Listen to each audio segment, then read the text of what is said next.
নারায়ণগঞ্জের রূপগঞ্জে উপজেলার তারাব পৌরসভার ৫, ৭ ও ৮ নং ওয়ার্ড সহ বিভিন্ন ওয়ার্ডে আসন্ন ত্রয়োদশ জাতীয় সংসদ নির্বাচন উপলক্ষে বাংলাদেশ জাতীয়তাবাদী দল বিএনপির উদ্যোগে ভোট প্রচারণা অনুষ্ঠিত হয়েছে। আগামী জাতীয় সংসদ নির্বাচন উপলক্ষে আজকে আমাদের জনপ্রিয় নেতা, রূপগঞ্জের মাটি মানুষের নেতা আমাদের এলাকায় গণসংযোগ করবেন। আমরা তাকে এবং সবাই একত্রিত হয়ে ডিউ ভাইকে দানের শেষে ভোট দিয়ে বিপুল ভোটে ভোট দিয়ে পাশ করাবো ইনশাআল্লাহ। আসছে 12ই ফেব্রুয়ারি আমাদের জাতীয় সংসদ নির্বাচন। সেই উপলক্ষে আজকে দিবু ভাই আমাদের 5 নং, 7 নং এবং 8 নং, 9 নংয়ে গণসংযোগ চালাচ্ছেন। সেই উপলক্ষে আমরা এখানে দাঁড়াইছি। ইনশাআল্লাহ 12 তারিখ সবাই মিলে দানের শীষে ভোট দিব। আগামী জাতীয় সংসদ নির্বাচনে রূপগঞ্জ 1 থেকে আমরা জনাব মুস্তাফিজুর রহমান ভূঁইয়াকে শুধু এমপি হিসাবে না, জনাব মুস্তাফিজুর রহমান দিবু ভাইকে মন্ত্রী হিসাবে দেখতে চাই। আমার প্রাণপ্রিয় নেতা, রূপগঞ্জের গণমানুষের নেতা মুস্তাফিজুর রহমান দিবু ভাই সাদা মনের মানুষ। ওনাকে আমরা ইনশাল্লাহ জনগণের কাছে পৌঁছে দিয়েছি। এটা আমাদের ভোটারদের কথা যে দিবু ভাইকে আমরা আগামী 12ই ফেব্রুয়ারিতে বিপুল পরিমাণে ভোট দিয়ে মন্ত্রী বানাবো ইনশাল্লাহ। আমাদের এই তারাব 8 নং ওয়ার্ডে ইনশাল্লাহ সাধারণ মানুষ অধীর আগ্রহে অপেক্ষা করছে মুস্তাফিজুর রহমান দিবু ভাইয়াকে আগামী 12 তারিখ বৃহস্পতিবার দিন।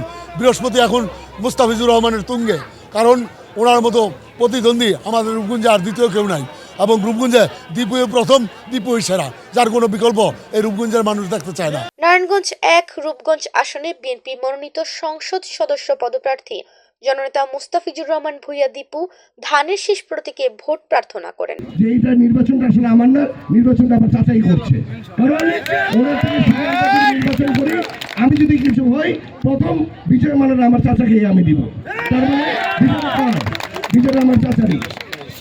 ভোট প্রচারণায় প্রধান অতিথি হিসেবে উপস্থিত ছিলেন বিএনপি মনোনীত প্রার্থী মুস্তাফিজুর রহমান ভূঁইয়া দীপু। এ সময় আরও উপস্থিত ছিলেন নারায়ণগঞ্জ জেলা বিএনপির সাবেক সাধারণ সম্পাদক গোলাম ফারুক খোকন, রূপগঞ্জ উপজেলা বিএনপির সভাপতি অ্যাডভোকেট মাহফুজুর রহমান হুমায়ুন, সাধারণ সম্পাদক বাসির উদ্দিন বাচ্চু। এছাড়াও উপস্থিত ছিলেন নারায়ণগঞ্জ জেলা কৃষক দলের সিনিয়র যুগ্ম আহ্বায়ক দেওয়ান মোহাম্মদ, তারাব পৌর বিএনপির সাবেক সাংগঠনিক সম্পাদক ও পৌর 5 নং ওয়ার্ড বিএনপির সাবেক সাধারণ সম্পাদক মোহাম্মদ ফখরুল আলম, বিশিষ্ট ব্যবসায়ী ও সমাজসেবক হাজী মুজিবুর রহমান, 8 নং ওয়ার্ডের সাবেক কাউন্সিলর মোহাম্মদ আবু তাহের আবু, 7 নম্বর ওয়ার্ড বিএনপির সভাপতি সোলাইমান কবির, সাধারণ সম্পাদক কামরুল হাসান রাহুল, পৌর বিএনপির সাংগঠনিক সম্পাদক আব্দুল মতিন, 7 নং ওয়ার্ড বিএনপির সাংগঠনিক সম্পাদক রমজান আলী, 8 নং ওয়ার্ড বিএনপির কোষাধ্যক্ষ মোহাম্মদ জয়নাল আবেদিন সহ স্থানীয় নেতাকর্মীরা উপস্থিত ছিলেন।